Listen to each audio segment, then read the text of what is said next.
चलिए शुरू करते हैं पेरिकार्डियम से। पेरिकार्डियम क्या है? पेरिकार्डियम शुरू से ही थोड़ा सा हमारे लिए बना हुआ है ना, रहस्य जैसा। ठीक है, तो बहुत हर्ता वर्ता कवच। पेरिकार्डियम क्या है? इस तरह से हमने स्प्लीन को देखा था कि स्प्लीन एक एंडोक्राइन ग्लैंड है। एक एंडोक्राइन ग्लैंड है, और एंडोक्राइन ग्लैंड होते हुए भी उसको ऑर्गन्स के बीच में जगह दी गई है।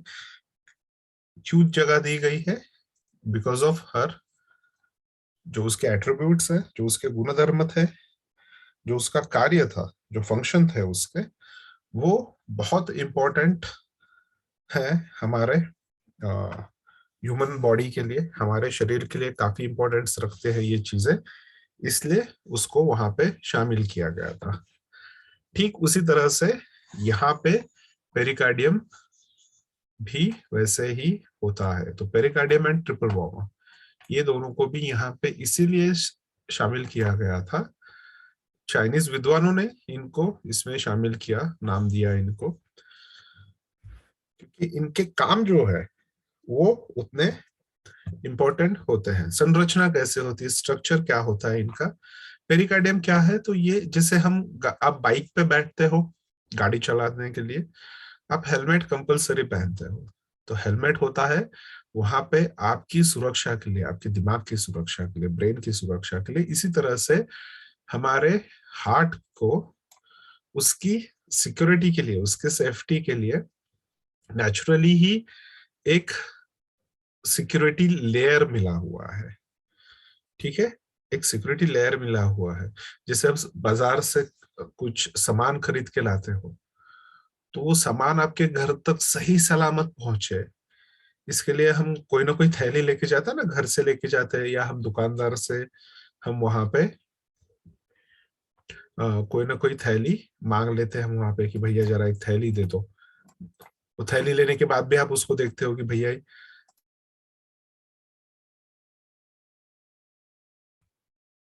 वो थैली लेने के बाद भी आप वहां पे चेक करते हैं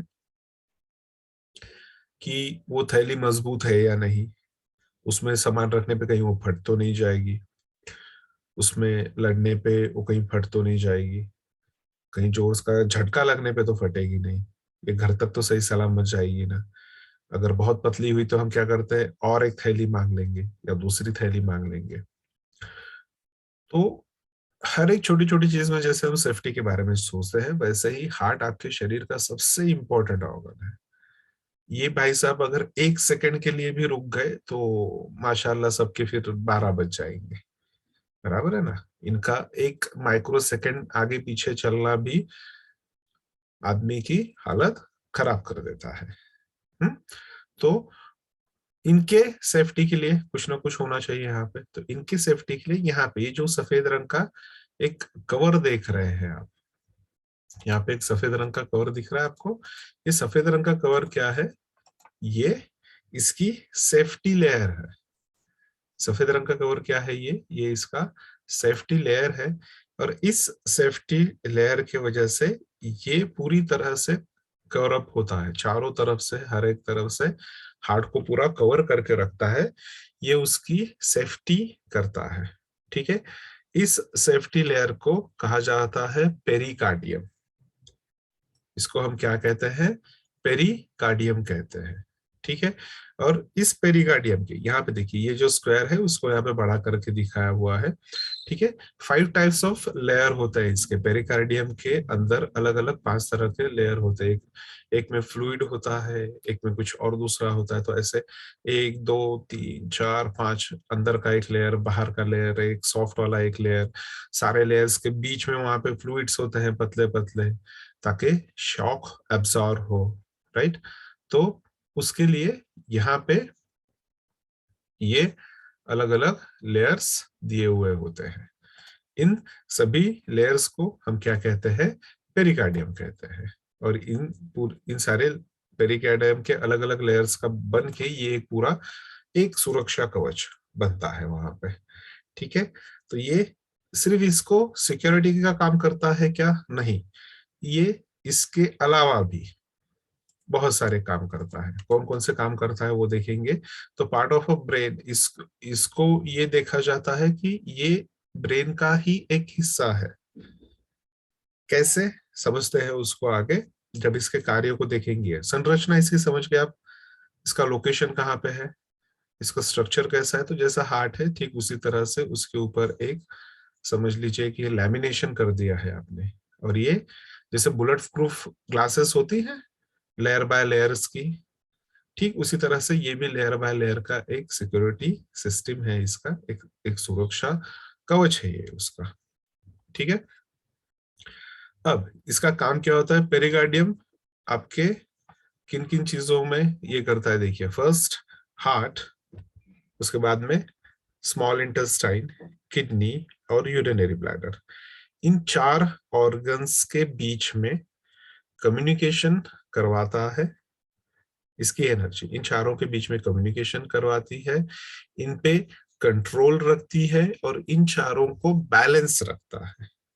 ये सारे काम कौन करता है, पेरिकार्डियम करता है, as per the acupuncture acupressure. ठीक है। मॉडर्न साइंस वालों को बताने जाएंगे तो वो बोलेंगे वो अलग ही कुछ ये हो जाएगा। इसके अलावा ये क्या करता है, क्योंकि ये हार्ट का लेयरिंग है, हार्ट के साथ ही ये भी पंप इन पंप आउट होते रहता है। तो जो हार्ट की वर्किंग है, जो हार्ट की वर्किंग है, हार्ट की वर्किंग में ये बाहर से उसको मदद करता है, ब्लड को खींचने में और फिर ब्लड को बाहर ढकेलने में। जो उसका वर्किंग होता है, जो उसका पंप इन पंप आउट करते रहता है, वो उस कार्य में पेरिकार्डियम भी हार्ट की उतनी ही मदद करता है। ठीक है। तो ये उसमें हेल्प करता है, एज वेल एज जो ब्लड सर्कुलेशन होता है यहाँ पे, उसमें भी ये हार्ट की मदद करता है। हृदय की गति को नियंत्रित रखता है। अगर समझो हार्ट अचानक बहुत ज्यादा भागने लगा तो ये उसको नियंत्रण में रखता है। इसको क्या कहते हैं हम, पल्पिटेशन कहते हैं, राइट। हृदय की गति को नियंत्रण में रखता है, हृदय की गति को नियंत्रण कर रहा है, पल्पिटेशन को नियंत्रित कर रहा है। तो जो पल्स है हमारी, जो पल्स है या जो हमारे हृदय के जो आवाज आता है एक लब डब लब डब, जिसे हम क्या कहते हैं मराठी में, हम इसको हृदय के ठोके कहते हैं, उसको ही पल्स कहा जाता है। तो ये जो पल्स है, ये जो हृदय का नियंत्रण होता है, ये सारा कौन करता है, या हार्ट की सिक्योरिटी का काम किसका होता है, ये पेरिकार्डियम का होता है। उसकी गति पे नियंत्रण करने का काम पेरिकार्डियम का होता है। ब्लड सर्कुलेशन में जो, ब्लड सर्कुलेशन का जो कार्य हृदय में से होता है, उस पे भी नियंत्रण करना और उस कार्य में मदद करने का काम किसका होता है, ये भी पेरिकार्डियम का होता है। इसलिए उसको इतना इम्पोर्टेंस दिए गए हैं। ठीक है। भले ये हार्ट का लेयर हो, एक सिक्योरिटी लेयर हो, लेकिन फिर भी इसको हृदय के हृदय के जैसे ही इम्पोर्टेंस, हार्ट के जैसे ही इसे, दिल के जैसे ही इसे इम्पोर्टेंस वहां पे दिए गए हैं। ठीक है। ठीक उसी तरह से जैसे अब इनके सारे कार्यों में मदद कर रहा है ये, इनके सारे कार्यों में मदद कर रहा है, ठीक उसी तरह से पेरिकार्डियम ब्रेन के कामों में भी सहायता करता है। ये उसके कार्यों में भी सहायता करता है। तो सिर्फ हार्ट के लिए नहीं, तो ब्रेन के लिए भी ये काफी इम्पोर्टेंट होता है। इसीलिए पेरिकार्डियम को यहाँ पे पूरा अलग से एक स्थान दिया गया है। ठीक है। Now this is a second organ और अ सेकंड मेरिडियन, जो ऑर्गन नहीं है, लेकिन उसके वर्किंग को देखते हुए, उसके कार्य को देखते हुए उसको ये जगह मिली है। ठीक है। सिंपल है, समझ गए सब लोग। Now what is a pericardium. अब देखिए इसके प्रमुख रोग कौन कौन से हैं उसको देखेंगे। जो अभी हमने पढ़ा यही सारी चीजें वहां पे आएंगी। ठीक है। तो हार्ट और स्मॉल इंटेस्टाइन, किडनी और यूरिनरी ब्लैडर, इन चारों को आपस में बैलेंस करने का काम कौन करता है, पेरिकार्डियम करता है। ठीक उसी तरह से ब्लड सर्कुलेशन में मदद पेरिकार्डियम करता है, हार्ट की गति को नियंत्रण में रखना, हार्ट की स्पीड को, पल्पिटेशन को नियंत्रण में रखना, पल्स को नियंत्रण में रखना, इन सब, हार्ट की सिक्योरिटी का काम इनके पास है, तो इन सब में। और उसी तरह से जिस तरह से हार्ट की मदद करता है उसके कार्यों में, ब्रेन का भी मदद करता है। तो अब ये सारे उसके स्ट्रक्चर फंक्शंस हुए। तो इसकी बीमारियां या जिन बीमारियों में ये काम करेगा, ये भी सारे इसी से रिलेटेड या इसी से आसपास कहीं ना कहीं रिलेटेड हमको दिखाई देंगे। ठीक है। अब सिर्फ ये वर्णन, ये सिर्फ एक ऐसी जोड़ी है, पेरिकार्डियम और ट्रिपल वार्मर की, ये एक दूसरे के बीमारियों में एक दूसरे की मदद नहीं करते हैं, या कहीं ये नहीं दिखता है कि उसके इसमें भी ये मदद करता है। ठीक है। सो पेरिकार्डियम क्या करता है? पहला तो जो पेरिकार्डियम का ऊर्जा प्रवाह पथ है, मतलब जहां से पेरिकार्डियम की मेरिडियन फ्लो होती है, अगर उस जगह पे, उस मेरिडियन के लोकेशन पे कहीं पे कोई भी समस्या होगी, उस पे ट्रीटमेंट आप पेरिकार्डियम या उसके पॉइंट्स से कर सकते हैं। हार्ट की पल्स से रिलेटेड हो, पल्पिटेशन हो रहा हो, ऐसे में आप पेरिकार्डियम पे ट्रीटमेंट करते हैं। मानसिक और भावनात्मक या भावना प्रधान रोग हो तो, हम्म?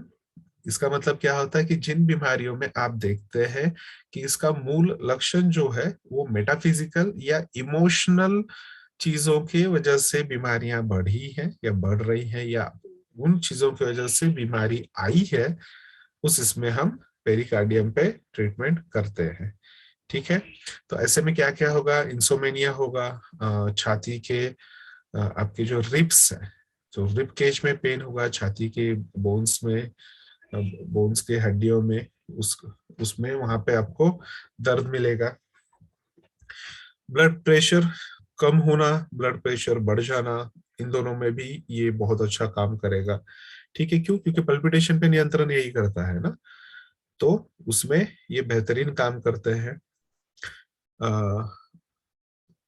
भय, भयभीत स्वप्न जिसे कहते हैं, कि डरावने सपनों की वजह से अगर पेशेंट उठ के बैठ जाता है, डर जाता है, ऐसे इसमें भी हम पेरिकार्डियम पे ट्रीटमेंट करते हैं।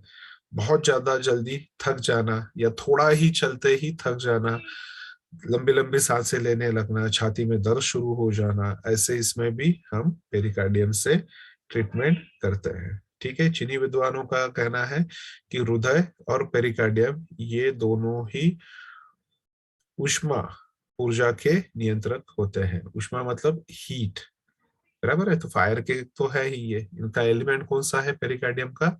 फायर है।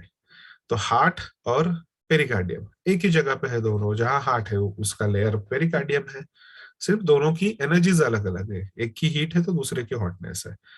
लेकिन दोनों में फायर का क्या है? दोनों में फायर का वास होता है, मतलब फायर पे अगर ट्रीटमेंट करनी है या बॉडी में भी अगर कहीं फायर आप देखते हैं, तो वो हम देखते हैं हार्ट और पेरिकार्डियम में देखते हैं। ऐसा किसने कहा था? चीनी विद्वानों ने कहा था, बराबर है। इसी कारण हृदय से संबंधित रोगों में सबसे बड़ी भूमिका या सबसे महत्वपूर्ण भूमिका किसकी होती है? पेरिकार्डियम की होती है। इसी के अलावा जहाँ पे हमने मस्तिष्क से संबंधित बीमारियां देखी, तो वहां पे भी हम पेरिकार्डियम से ही ट्रीटमेंट करते हैं। राइट। चलिए देखते हैं, यहाँ पे कुछ इंपॉर्टेंट पॉइंट्स देख लेते हैं उनके।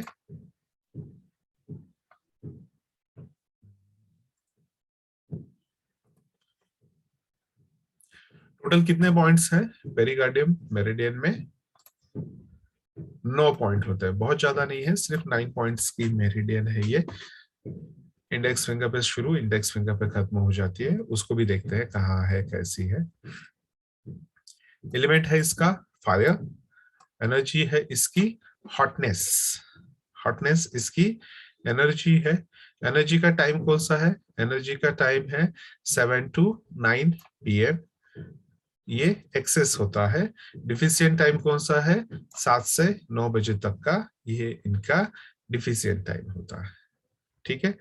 तो एनर्जी अधिक कब होगी? शाम को 7 से 9 बजे का समय, ये इनमें एक्सेस एनर्जी होगी पेरिकार्डियम में स्पेशली, ठीक है। और सुबह 7 से 9 इसमें ऊर्जा की कमी दिखेगी आपको। पैसेज पॉइंट कौन सा है इसका? TW5 नहीं है, यहाँ पे P6 है। इसका पैसेज पॉइंट कौन सा है?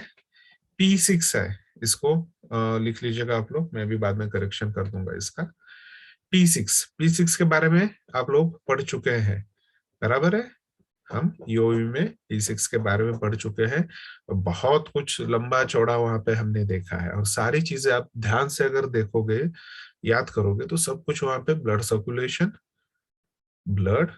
सर्कुलेशन, हार्ट, हार्ट से रिलेटेड बीमारियां और इन्हीं के आसपास आसपास वाली सारी चीजें थी। फिर वो फिजिकल हो, मेटाफिजिकल हो, इमोशंस हो, हार्ट और हार्ट के सर्कुलेशन से रिलेटेड ही सब कुछ था वहां पर। उस समय पे भी मैंने कहा था कि आके पता चलेगा हमें कि क्यों ऐसा है, ठीक है। पैर मेरिडियन कौन है इसकी? पैर मेरिडियन है इसकी ट्रिपल वार्मर, ट्रिपल वार्मर इसकी पैर मेरिडियन है। एनर्जी कौन सी है इसकी? टोनिफिकेशन कौन से रंगों से होगा इसका? क्योंकि इसकी एनर्जी क्या है? हॉटनेस है। तो अगर इसकी एनर्जी को बढ़ाना होगा तो कौन सा रंग लगेगा यहाँ पे? ऑरेंज। ऑरेंज कलर लगेगा। और सेडेट करना होगा तो कौन सा कलर लगेगा? ब्लैक और ब्लैक। ब्लू। तो प्राइमरी मोस्ट हम ब्लैक ही लेते हैं यहाँ पे, राइट। चलिए, तो सबसे पहला पॉइंट कौन सा है इसका? विंड का पॉइंट है यहाँ पे P9। P9 किन किन चीजों में यूज होता है या इंपॉर्टेंटली कहाँ पे दिखेगा आपको? ये लू में मिलेगा आपको। लू मतलब क्या होता है पता है आपको? जो लोग उत्तर भारत में रहते हैं उन लोगों को काफी अच्छे से पता होगा व्हाट इज अ लू। जी सर, गर्म उन्होंने हवा देखा चलती है सर बहुत। हाँ, जब जब बहुत ज्यादा गर्मी होगी बाहर, तो आप कहीं बाहर आओ जाओ नहीं, कहीं नहीं, आप घर में भी बैठे हो और डायरेक्टली अगर गर्म हवाओं के कांटेक्ट में आप आ जाते हो तो ऐसे में हो जाता है बुखार, ठीक है। इस बुखार को हम लू फीवर कहते हैं। इस बुखार को हम क्या कहते हैं? लू का फीवर कहते हैं। या उस जैसे दूसरा कोई हो तो फीवर विदाउट स्वेट, ऐसा फीवर जो ड्राई फीवर होगा, पसीना ही नहीं आएगा। हाँ, और ये कई बार खतरनाक भी हो सकता है, मोस्टली नहीं होता है लेकिन ये कई बार खतरनाक हो सकता है। अगर ऐसे इसमें शरीर में फीवर लंबा समय तक चल जाए और शरीर अगर डिहाइड्रेट होना स्टार्ट हो जाए, तब ये खतरनाक सिचुएशन होता है, कई बार जानलेवा भी हो सकता है।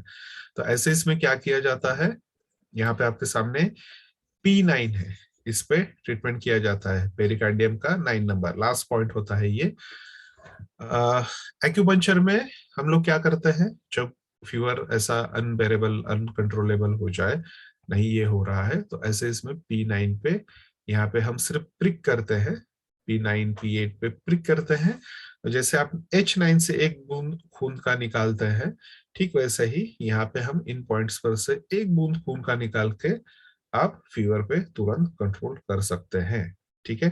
पढ़ा था मैंने, आज तक इस्तेमाल करने की जरूरत नहीं पड़ी कभी। भयानक से भयानक फीवर में भी आप अपने फीवर की ट्रीटमेंट्स जो है उनको लगा के आप यहाँ पे नियंत्रण कर सकते हैं उनको, ठीक है। आफ्टर दैट हॉटनेस का पॉइंट है P8। अब नाम में ही है हॉटनेस का, तो ये हॉटनेस का हॉटनेस पॉइंट है, फायर का फायर पॉइंट है, बराबर है। ये पूरे चक्र में सबसे ऊष्म पॉइंट है ये। तो लो एपेटाइट, जहाँ पे बहुत कम भूख लग रही है या अचानक से भूख कम हो गई किसी की, कल तक अच्छा खासा खा रहा था, अचानक पेशेंट आए आपके सामने और घर वाले बताए या वो खुद बताए कि नहीं, पता नहीं क्यों भोजन ही नहीं जाता है या बहुत कम भोजन हो गया है, दिन में एक ही बार खाएगा, उसमें भी सिर्फ 2 रोटी खा लेगा, बस हो गया, उतने में ही काफी हो जाता है। कभी कभी एक ही रोटी खा लेगा, दूध देंगे पीने को तो 2 सिप पिएगा और रख देगा, नहीं पिएगा, भूख ही नहीं लगेगी। तो ये लो एपेटाइट हो गया। नो एपेटाइट अलग होता है, वो अपने लीवर में देखेंगे हम कहाँ पे कैसे ट्रीट करते हैं, इसके पीछे भी देखा हमने एक बार। So low appetite and no appetite both are the different thing, ठीक है।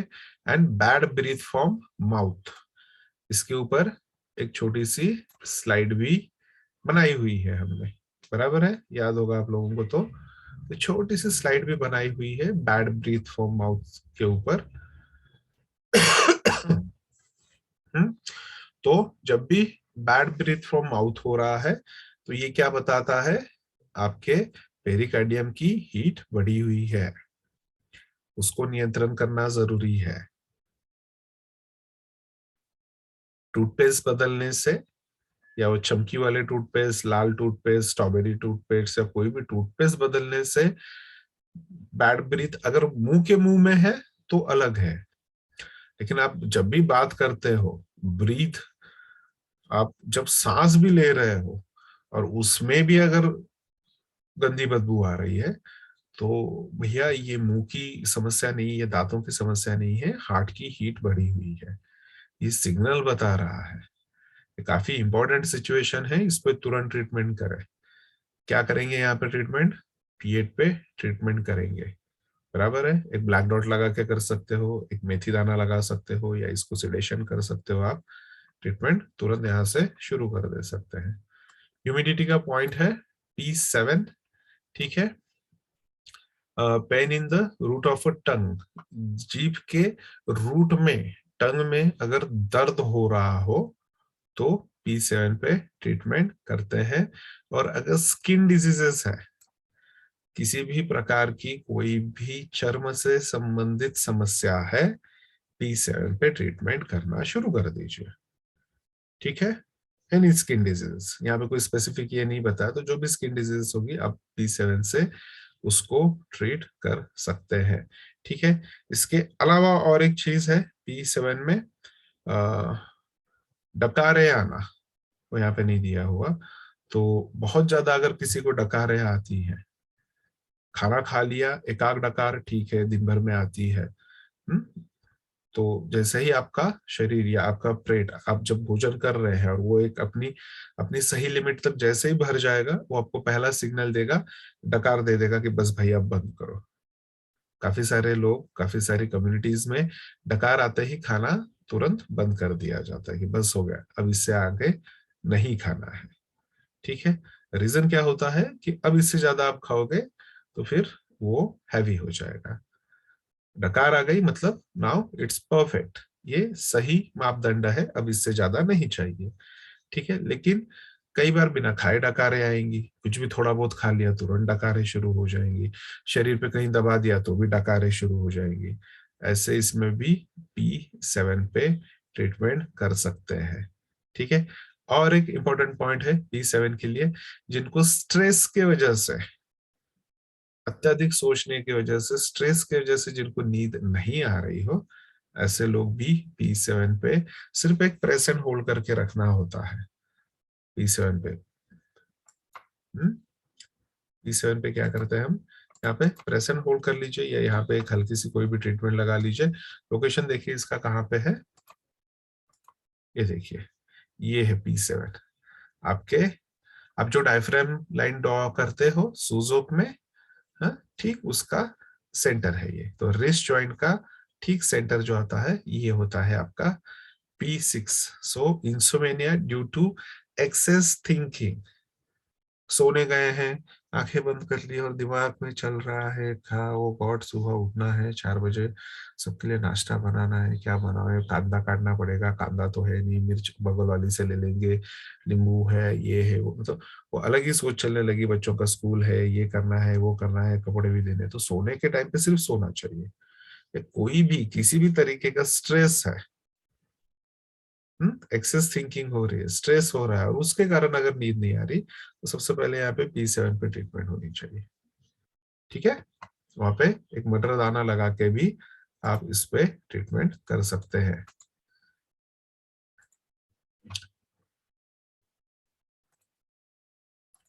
ना नेक्स्ट कौन सा है, P5, ड्राइनेस का पॉइंट है ये, पेरिकार्डियम का ड्राइनेस का पॉइंट है P5। इपिलेप्सी में यूज होगा, मैडनेस में यूज होगा, एक्सेस ड्रीम में यूज होगा, बराबर है। किडनी वाले इसमें K2 किस लिए देखा था हमने, डरावने सपनों के लिए, बराबर है, डरावने सपनों के लिए वहां पे देखा था। यहाँ पे एक्सेस ड्रीम के लिए पेशेंट को पता नहीं कौन सा है, जहां जहां बैठा 2 मिनट आंख लगी, सपना शुरू, दिन हो रात हो दोपहर है सुबह है कोई फर्क नहीं पड़ता, 2 मिनट आंख लगी सपना शुरू, 2 मिनट आंख लगी सपना शुरू, सो रहा है सपने आ रहे हैं, तो ये क्या हो गया, एक्सेस ड्रीम हो गया ये। तो ये ड्रीम्स क्या बताते हैं, शरीर में कहीं तो कुछ तो गड़बड़ी है, हार्ट की ड्राइनेस बढ़ रही है, हार्ट के कवरिंग की ड्राइनेस बढ़ रही है, उसकी एनर्जी में ड्राइनेस बढ़ रही है, तुरंत P5 पे ट्रीटमेंट करना है। मैडनेस वाली सिचुएशन है, P5 पे ट्रीटमेंट होगी। एपिलेप्सी, फीट्स है, मिर्गी आती है, सीजर है, यहाँ पे P5 पे ट्रीटमेंट करना जरूरी है। कोल्डनेस P3, फिर से किन किन चीजों में आ गया, लू में, इस पे भी ट्रीटमेंट होगी। अब यहाँ पे अगर विंड कम होती है लू में, तो यहाँ पे हम इसको बढ़ाएंगे, थर्ड, बराबर है ना। तो लू या लू जैसी कोई भी फीवर होगा तो उसमें P3 पे ट्रीटमेंट कर सकते हैं आप, ठीक है।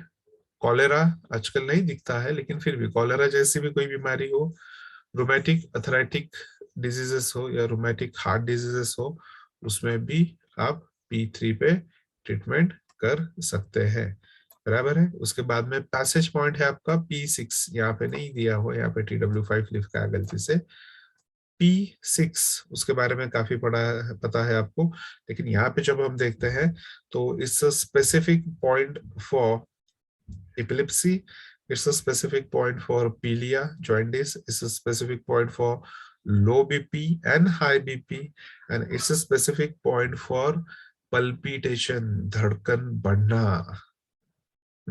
एक सामान्य व्यक्ति की धड़कन कितनी होनी चाहिए,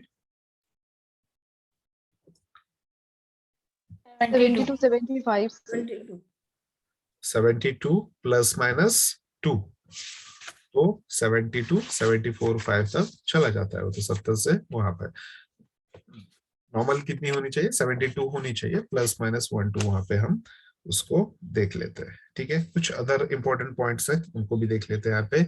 P1 पेरिकार्डियम का पहला पॉइंट, आगे चार्ट में देखते हैं।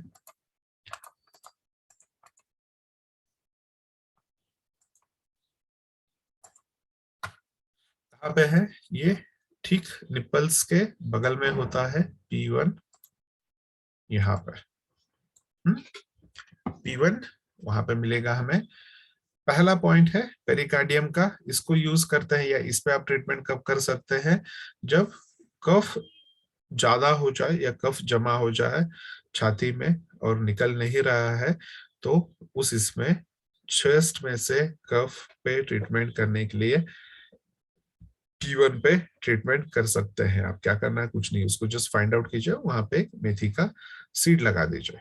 यहाँ पे नहीं, यहाँ पे P1 पे लगाएंगे हम। बगल वाला चार्ट है आपका, यहाँ पे देखिए मेरिडियन कैसे गई हुई है पेरिकार्डियम की,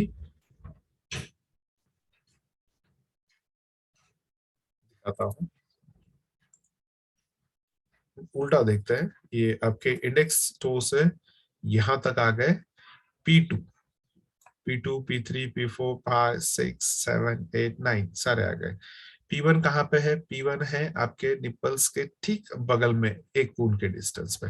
तो ये तो हाथ का हिस्सा हो गया, यहाँ से सीधा ऊपर चले जाइए, देखिए यहाँ पे दिख रहा है आपको P1 इस लोकेशन पे, बराबर है।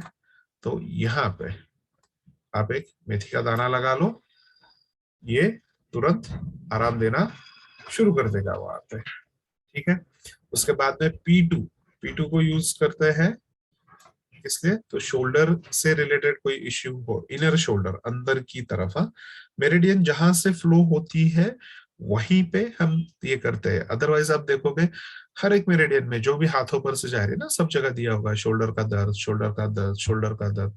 तो कौन सा वाला यूज कब करना है, सिंपल होता है, मेरिडियन कहाँ से जा रही है उसको देखिए, उसका लोकल एरिया कौन सा है उसे देखिए, और उस तरफ का। अब यहाँ पे इस एरिया में शोल्डर में अगर पेन है तो मैं इस पॉइंट का सिलेक्शन करूंगा, ठीक है। P2 for shoulder pain. उसके बाद में P3 यूज होता है शरीर में से अतिरिक्त उष्मा, उष्मा मतलब अतिरिक्त हीट बाहर निकालने के लिए। क्यों, क्योंकि ये पेरिकार्डियम की मेरिडियन है, पेरिकार्डियम का एनर्जी क्या है? हॉटनेस है, बराबर है। उसको हम क्या कहते हैं? प्रबल ऊष्मा कहते हैं, कि ये सिर्फ गर्म नहीं है, ये बहुत बहुत बहुत बहुत गर्म है। तो जब शरीर में गर्मी बढ़ जाए और उसको बाहर निकालने की इच्छा हो, ऐसे इसमें P3 पे ट्रीटमेंट यहाँ पे करनी चाहिए। ठीक है। आफ्टर दैट मटरदाना लगाए क्या? जी बिल्कुल, मेथी मटर दाना। आप अगर ओरिजिनल यहाँ पे लगा रहे हो, आप मटर का दाना लगा सकते हो, या यहाँ पे लगा रहे हो तो आप मेथी का दाना भी काफी हो जाता है।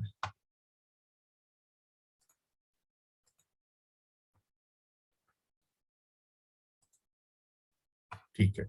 उसके बाद में दिमाग को शांत रखने के लिए, काम डाउन दिमाग को सॉरी, शांत रखने के लिए P6 देखा हुआ है आप लोगों ने, कैसे ढूंढते हैं वो भी पता है। रिस्ट से 2 खून की डिस्टेंस पे है आपके, तो 3 फिंगर्स रखे वहां पे उसको मेजर कर लीजिए, वहां पे एक मटर भी लगा सकते हो आप, या वही P6 आप यहाँ पे भी लगा सकते हो, आपके इंडेक्स फिंगर पे। P3 यहाँ पे भी लगा सकते हो, वहां पे भी लगा सकते हो। ये लैंडमार्क्स पे या लैंडमार्क के आसपास के पॉइंट है, ये तुरंत आसानी से मिल जाता है। अब P1 मुझे ढूंढना होगा तो डेफिनेटली इट्स नॉट पॉसिबल। इसके लिए हमें फिजिकली ही ट्रेनिंग लेनी होगी, then and then only we are going to find it. Directly body पर के पॉइंट्स बस ऐसे ही नहीं ढूंढे जाते। तो वहां पे कौन सी रिब है, उस रिब के हाफ पे है, हाफ से आगे है, नीचे है, वो देखना पड़ता है। तो वो सारी चीजें। लेकिन जो ज्वाइंट पे है तो सिंपल है, एक वर्टिकल लाइन देख लो, अंदर की तरफ है, सेंटर लाइन से अंदर की तरफ है, या बीच में है, या कहाँ पे। अब ये कहाँ पे? ये सेंटर लाइन पे आता है, ये आपके हाथ, आपके हाथ के ठीक बीचों बीच आता है। तो एल्बो के एरिया में, आपके एल्बो के ठीक बीच में आपको यहाँ पे P3 मिलेगा, आसानी से लगा सकते हो। लेकिन वहां पे लगाने के लिए समय नहीं है, जगह नहीं है, तो उस इसमें आप यहाँ पे भी लगा सकते हो, इंडेक्स फिंगर के मिडल जॉइंट के ठीक बीचों बीच, इन पोर्शन में ठीक बीचों बीच, यहाँ पे भी एक मेथी लगा के काम कर सकते हैं, बराबर है। उसके बाद में P7, इसके बारे में अभी बात की थी हमने। अगर नींद नहीं आ रही हो टेंशन के कारण, टेंशन की वजह से, चिंता की वजह से अगर नींद नहीं आ रही है, तो उस इसमें यहाँ पे ट्रीटमेंट कर सकते हैं। लास्ट में सबसे नीचे की तरफ जो P9 दिख रहा है, यहाँ पे या यहाँ पे, इस पे कब ट्रीटमेंट करेंगे? काफी सारी चीजें देखी हमने। अगर ब्रेस में गांठ बन रही हो तो, फीमेल्स में ब्रेस में अगर गांठें बन रही है, या बन चुकी है, या बन रही है, उनको रिमूव करना है, तो उसके लिए आप P9 पे ट्रीटमेंट कर सकते हैं। क्या लॉजिक है इसके पीछे? तो first point, last point, first point पे ट्रीटमेंट करेंगे जब लास्ट पॉइंट पे कोई भी इशू होगा। तो इसकी फर्स्ट पॉइंट की शुरुआती कहाँ पे होती है? चेस्ट पर से होती है, ब्रेस्ट पर से होती है, निप्पल के तुरंत बगल से होती है। तो अगर वहां पे ब्रेस्ट में गांठें बन रही हैं, तो उसकी ट्रीटमेंट कहाँ से होगी? P9 से होगी। ठीक है। ऐसे इसमें मैं हमेशा रिकमेंड करता हूं कि क्लासिकल P9 ही यूज किया जाए। बहुत फास्ट रिजल्ट्स मिलते हैं, बहुत इफेक्टिव रिजल्ट्स मिलते हैं। कई बार लगा चुके हैं हम लोग, सलाह दे चुके हैं, बहुत अच्छे फीडबैक्स मिल रहे हैं इसके। डेफिनेटली इसको यूज कर सकते हैं, विद इन डेज गायब हो जाती है चीजें। ठीक है, चलिए ना, ये नेक्स्ट भाई साहब है आपके ट्रिपल वार्मर। अभी ये भी एक छोटा सा रहस्य बना हुआ था कि भैया ट्रिपल वार्मर है क्या, है क्या, है क्या। तो सबसे पहले ट्रिपल वार्मर के बारे में जब पढ़ रहे हैं, तो ये समझना जरूरी है कि ट्रिपल वार्मर को यहाँ पे एक्यूप्रेशर में एज अ स्पाइन देखा गया है, एज अ स्पाइन समझा गया है, या एज अ स्पाइन देखा गया है। जिस तरह से पेरिकार्डियम को हमने देखा, पेरिकार्डियम कौन कौन से 4 ऑर्गन्स को बैलेंस करता है? पेरिकार्डियम कौन कौन से 4 ऑर्गन्स को बैलेंस करता है? Heart, small intestine, kidney and और यूरिनरी ब्लैडर। Urinary bladder. इन चारों को बैलेंस करता है, इनमें समन्वय बनाता है, इनमें कम्युनिकेशन क्रिएट करता है, बराबर है। इन सब का डायरेक्टली इनडायरेक्टली कंट्रोल पेरिकार्डियम की तरफ होता है।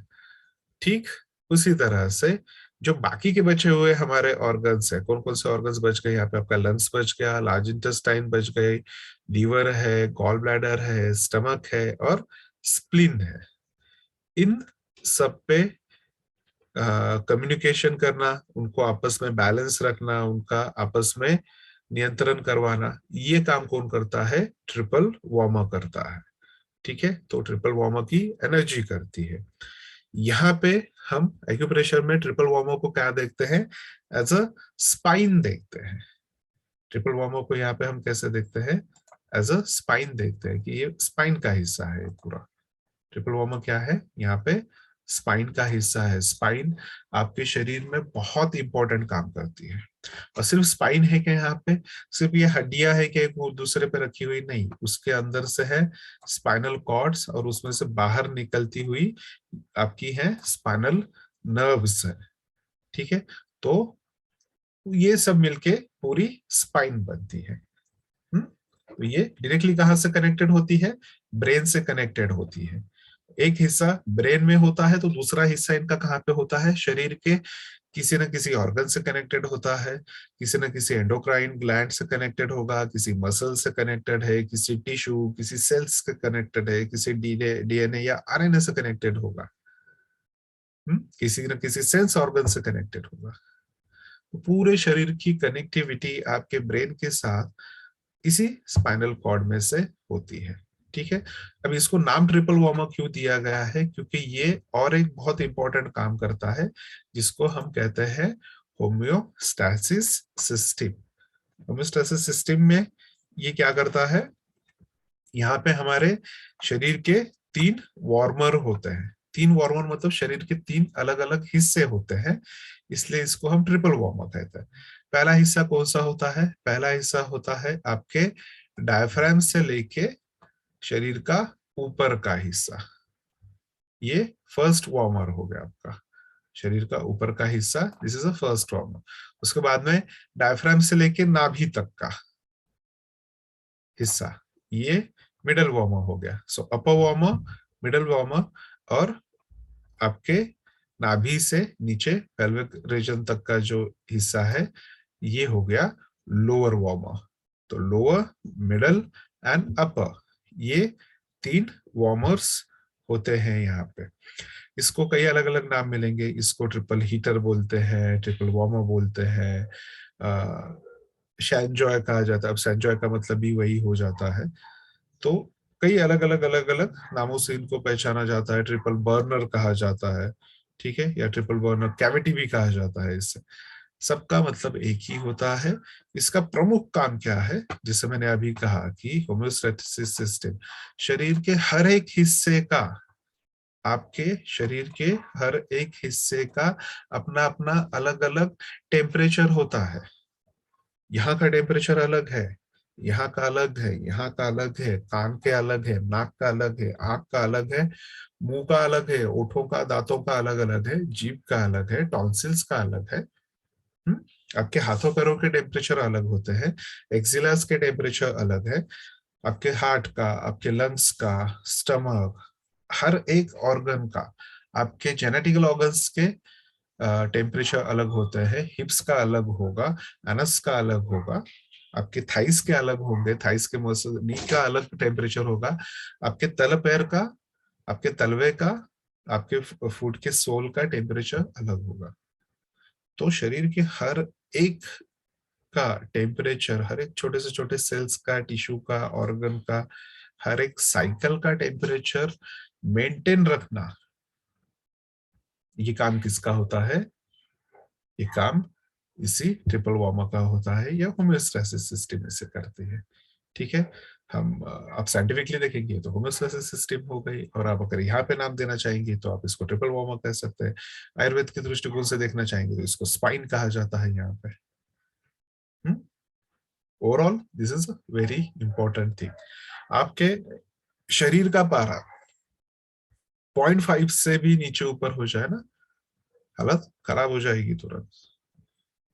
बराबर है? 2 दिन पहले मेरी हालत खराब थी, 2 दिन से तन्मय की थी, अब हम दोनों नॉर्मल हो गए, तो वही चीज अब मॉम को तकलीफ दे रही है। आज सुबह से वो वहां पे पड़ी हुई है और हम लोग किचन में लेफ्ट राइट कर रहे हैं।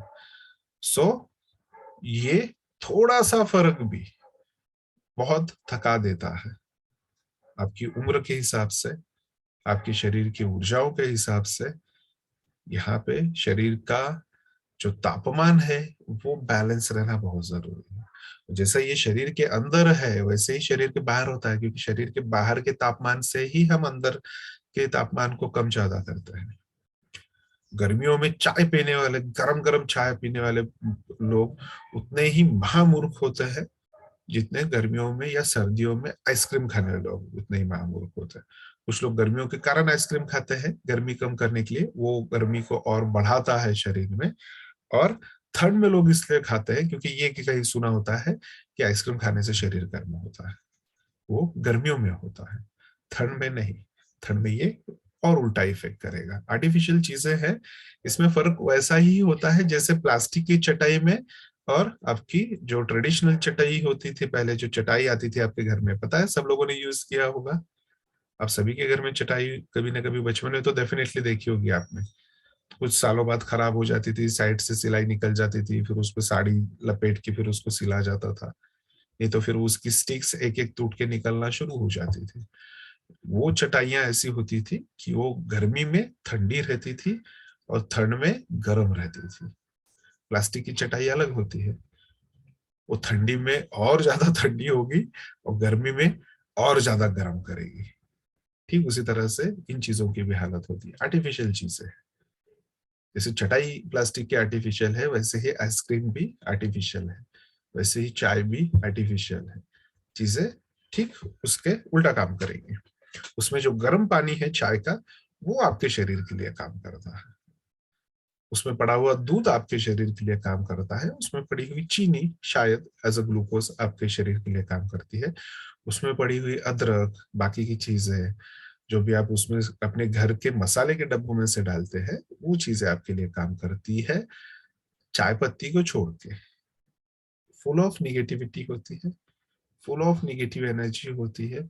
ये आपके शरीर को बुरा बुरा और बस बुरे के अलावा और कुछ नहीं दे सकती। और इसलिए मैं किसी की बुराई नहीं करता कभी, सिर्फ चाय की। मैं पीता नहीं हूं इसलिए नहीं, पता नहीं, आई डोंट नो, मुझे उसकी टेस्ट ही नहीं पता है, ना कभी लेने की इच्छा हुई ना कभी लूंगा, वो भी कोई ये नहीं है। लेकिन आप जितनी ज्यादा जल्दी उसको क्विट करोगे, वहां से छोड़ोगे, हटोगे, उतना ज्यादा बेनिफिट होगा। मैं तो क्लासेस, जो ऑफलाइन भी क्लासेस होती है उसमें भी सबको पता है कि जो लोग आते हैं वहां पे सीखने के लिए ऑफलाइन क्लासेस में भी, वहां पे टी ब्रेक्स होते हैं, नाम के होते हैं क्योंकि टी ब्रेक कहते हैं हम उनको, इसलिए दैट्स इट। चाय वाय नहीं पिलाता हूं मैं, बिल्कुल भी नहीं होती है। मैंने देखा है कि जितनों ने छोड़ा है ना, फिजिकली, मेटाफिजिकली, इमोशनली और स्ट्रांग हुए हैं और डेवलप हुए हैं और आगे बढ़े, और सिर्फ आगे नहीं बढ़े तो उनका परिवार, उनका बाकी की चीजें वहां पे बढ़े हैं। रिलेटिव्स में, फ्रेंड सर्कल्स में एक अलग इंपॉर्टेंस क्रिएट होते हैं वहां पे। सबसे बेनिफिट क्या होता है मेरे लिए बताता हूँ मैं आपको। जब चाय को मना करते हो ना आप, तो अच्छी अच्छी चीजें खाने पीने को मिलती है आपको। दूध मिल जाएगा पीने के लिए, या कुछ मिठाइयाँ मिल जाएगी खाने के लिए। तो कौन चाय छूना चाहेगा अगर ये सारी चीजें मिल रही है तो। ठीक है, तो क्या है ट्रिपल वार्मर? होम्योस्टेसिस सिस्टम है, शरीर के पूरे हिस्से को, हर एक सेल को, हर एक इसको, उसका टेम्परेचर मेंटेन करना, रेगुलेट करना, ये सारा काम किसका है? ये इन भाई साहब का काम है। इसके अलावा ये क्या करते हैं? Lungs, large intestine, liver, gall bladder, stomach and spleen, in 6 organs में कंट्रोल रखना, आपस में उनका नियंत्रण बनाए रखना, उनमें उनके वर्किंग से रिलेटेड, एनर्जी से रिलेटेड जो भी वहां पे चीजें होती है, उन सारी चीजों पे नियंत्रण करना, ये किसका काम है? ट्रिपल वार्मर का काम है। ठीक है, समझ गए ट्रिपल वार्मर क्या है? करस्पॉन्डेंस सिस्टम में ट्रिपल वार्मर कहाँ दिखता है? करस्पॉन्डेंस सिस्टम में, सूजो करस्पॉन्डेंस सिस्टम में ट्रिपल वार्मर कहाँ दिखेगा आपको? फर्स्ट। नहीं, आप कहाँ पे लोकेट करोगे उससे? अगर मैं सब आपको सर कह दूं जॉइंट और एल्बो जॉइंट के बीच में, थोड़ा रिस्ट जॉइंट की तरफ। जॉइंट और एल्बो जॉइंट के बीच में, थोड़ा रिस्ट जॉइंट की तरफ, ये है आपका स्पाइन, बराबर है। तो स्टैंडर्ड करस्पॉन्डेंस में कहाँ पे उसको आप लोकेट करोगे, जहां पे भी आप स्पाइन को लोकेट करते तो हो, लंबे Fine, लिया। ओके सर, तो बीच में आएगा पूरा। बराबर है। इनसे करस्पॉन्डेंस में उसको कहाँ पे लोकेट करोगे, जहां पे स्पाइन आता है। तो अगर आपको ट्रिपल वार्मर की ट्रीटमेंट सूजोक में करनी है तो कहाँ पे करेंगे, स्पाइन पे Yang. करेंगे, यांग साइड में, बराबर है ना। Hmm. यांग ऑर्गन ही है ना ये, यांग ऑर्गन ही है। और पहला वर्ड मेरा ये था कि एज अ स्पाइन इसको देखा जाता है एक्यूप्रेशर में। Yes. तो स्पाइन स्पाइन या ट्रिपल वार्मर दोनों एक ही चीज है, ठीक है। चलिए, बीमारियां कौन कौन सी हैं, किन किन बीमारियों में हम इस पे ट्रीटमेंट करते हैं। तो ट्रिपल वार्मर का जो उसका पाथ है, उसकी ट्रीटमेंट का जो पाथ है, देखिए आपका P9 कहाँ पे खत्म हुआ था, मिडल फिंगर की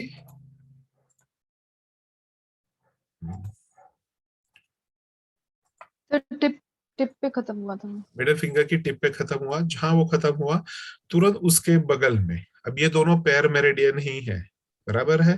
पेरिकार्डियम यिन पोर्शन की है, यिन मेरिडियन है, यिन में खत्म हुई, जैसे ही वो मिडल फिंगर पे यिन में खत्म हुई, तुरंत स्मॉल रिंग फिंगर से यांग पोर्शन से ट्रिपल वार्मर स्टार्ट हो गया। ट्रिपल वार्मर 1 2 3 4 और ये ट्रिपल वार्मर 5 जिसको लोकेट करना आपने देखा है, सीखा है, बहुत सारी चीजों पे ये काम करता है, बराबर है। आज ही एक छोटा सा वीडियो भी इस पे रिलीज हुआ है अर्चना मैम का, to remove the blockages from the heart.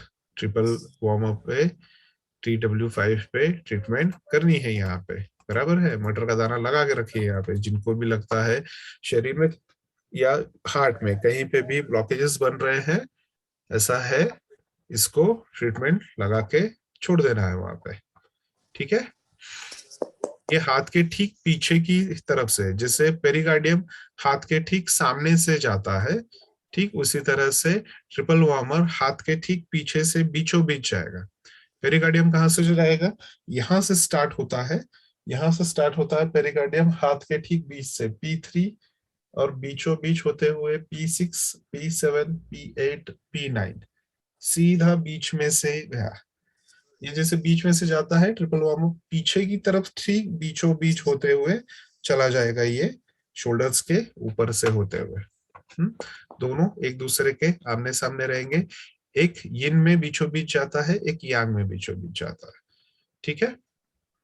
तो ये हाथों पर से होते हुए, यहाँ पे फर्स्ट इमेज में दिखाया हुआ है, ये आपके ट्राइसेप्स पर से होते हुए, शोल्डर के बैक साइड से होते हुए, कान के पास देखिए 1 2 3 4 5 6 7 पॉइंट है टोटल, पूरे कान को कवर करते हुए, यहाँ पे इस इमेज में दिखेंगे आपको, देखिए 1 2 3 4 5 6 7 7 पॉइंट है जिन्होंने पूरे कान को और कनपट्टी को कवर करके रखा हुआ है। तो कानों से संबंधित समस्याओं में भी ये डेफिनेटली कुछ ना कुछ इंपॉर्टेंट काम करता होगा, ठीक है। तो वो भी दिख रहा है यहाँ पे, जाके खत्म कहाँ पे होता है, ठीक आईब्रोज की लाइन पे बाहर की तरफ जाके ये खत्म हो गया। तो इस पूरे लोकेशन में कहीं पे भी कोई भी समस्या हो, आप ट्रीटमेंट कहाँ पे करेंगे, आप ट्रीटमेंट करेंगे ट्रिपल वार्मर पे, इसकी ट्रीटमेंट होगी या उसके लोकेशन के हिसाब से उसकी ट्रीटमेंट होगी, ठीक है। इसके बाद में फिंगर्स से रिलेटेड कोई इश्यूज हो, पेन है, स्वेलिंग है, आर्म से या हाथों से संबंधित कोई समस्या है, जॉइंट से रिलेटेड कोई समस्या है, एल्बो हो गया, रिस्ट हो गया, या आपके जो पाम है, तल हाथ है, पाम है, पाम्स में अगर सुन्नपन आ रहा है, इसमें अगर नमनेस आ रहा है, पेन आ रहा है, ऐसे इसमें भी हम यहाँ पे ट्रीटमेंट करते हैं, ठीक है।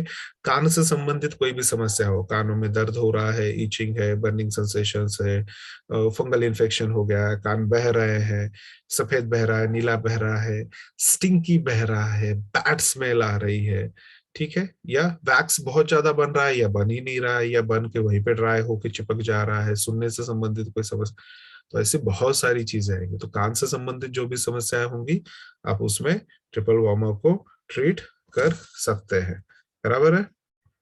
उसके अलावा यहाँ पे हम इसको सर्वाइकल स्पॉन्डिलाइसिस जैसी बीमारियों में भी ट्रीट करेंगे। कान से आवाज आ रहे हो, टिनाटस कहते हैं जिसे, उसमें भी आप इसको ट्रीट कर सकते हैं। ठीक है। हवा में होने वाले बदलावों के लिए, हवा में होने वाले बदलाव मतलब टेम्परेचर में होने वाले चेंजेस के लिए। क्यों? क्योंकि ये है ही ट्रिपल वार्मर, ये तो है ही टेम्परेचर से रिलेट करता हुआ। तो टेम्परेचर या सीजनल चेंजेस के वजह से या हवा के बदलाव के वजह से अगर कोई भी बीमारियां होती हैं, आप यहाँ पे ट्रिपल वार्मर पे ट्रीटमेंट कर सकते हैं। ठीक है। कौन कौन से समस्याएं होंगी? जैसे खांसी आना, बुखार आना, सर्दी होना, शरीर ठंडा पड़ना या शरीर गर्म पड़ना, कान से संबंधित कोई समस्याएं होंगी वहां पे, सर दर्द या सर से संबंधित कोई समस्याएं होंगी वहां पे। ये सारी किसमें आती हैं? ये टेम्परेचर चेंज होने की वजह से, ये सीजन चेंज होने की वजह से जो सीजनल चेंजेस वाली बीमारियां होती है, उस सब में आप इस पे यहाँ पे ट्रीटमेंट कर सकते हैं। ठीक है। बोन से रिलेटेड कोई इश्यूज हो, उसके बाद में नर्वस सिस्टम या कोई बार बार नर्वस हो जाता है, ये खतरनाक सिचुएशन होती है। किसी भी चीज में नर्वसनेस होना, नर्वस हो जाना, ये कोलैप्स की सिचुएशन हो सकती है। व्यक्ति ऐसा जगह पे ऐसे धड़ाक से गिर पड़ेगा। कई बार देखा है मैंने।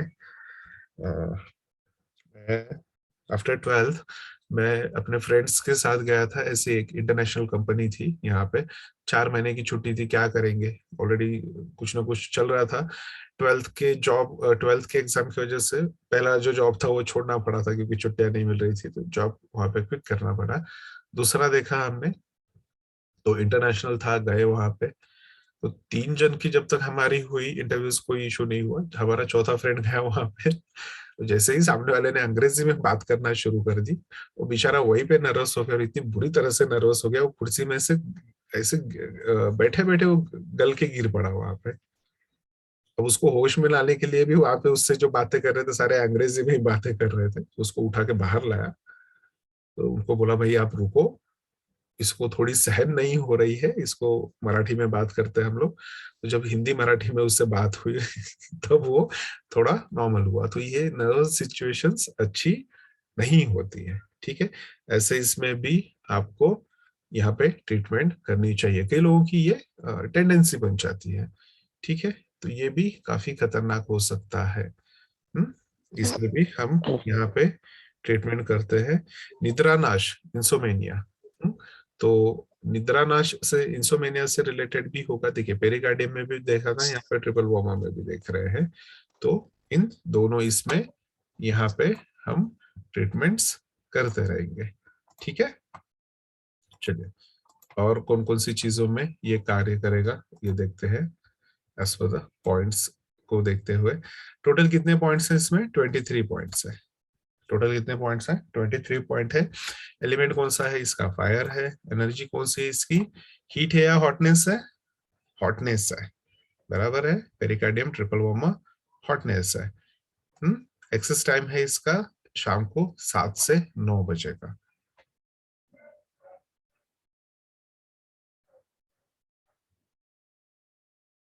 यहाँ पे कुछ तो गड़बड़ लग रही है। दोनों का 7 से 9 कैसे होगा?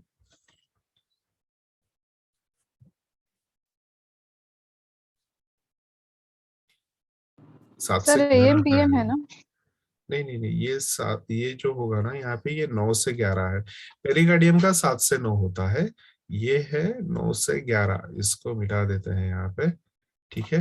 तो ये होगा शाम को 9 बजे से 11 बजे तक पेरिकार्डियम का समय होता है और एक्सेस टाइम होता है।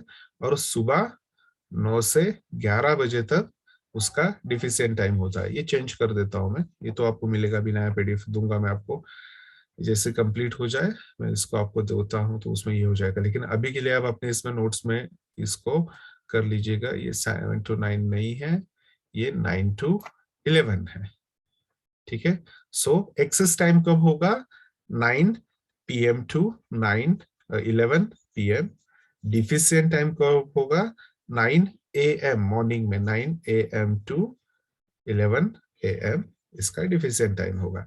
पैसेज पॉइंट TW5 बराबर है पैर मेरिडियन पेरिकार्डियम, ये इन मेरिडियन है। Tonification colour orange, sedation colour black. ठीक है,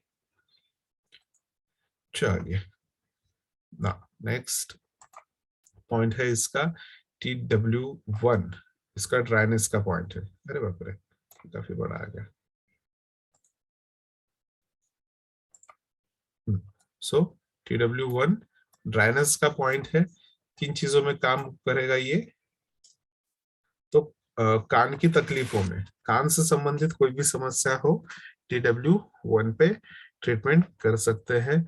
बहरापन हो गया, आवाज आना हो गया, टिनेटस जैसे समस्या होंगे, तो any problem related two years, फिर उसमें डेफनेस आ गया, टिनेटस आ गया, बहरापन आ गया, कानों में आवाज आना, जो भी समस्या हो कान की, सब में आप TW1 पे ट्रीटमेंट कर सकते हैं। सेकेंड है कोल्डनेस का point TW2 fever with sweat. Pericardium वाले में क्या देखा था हमने? फीवर विदाउट स्वेट देखा था P9 के लिए, जिसमें सूखा फीवर हो। ये क्या है? फीवर विथ स्वेट है,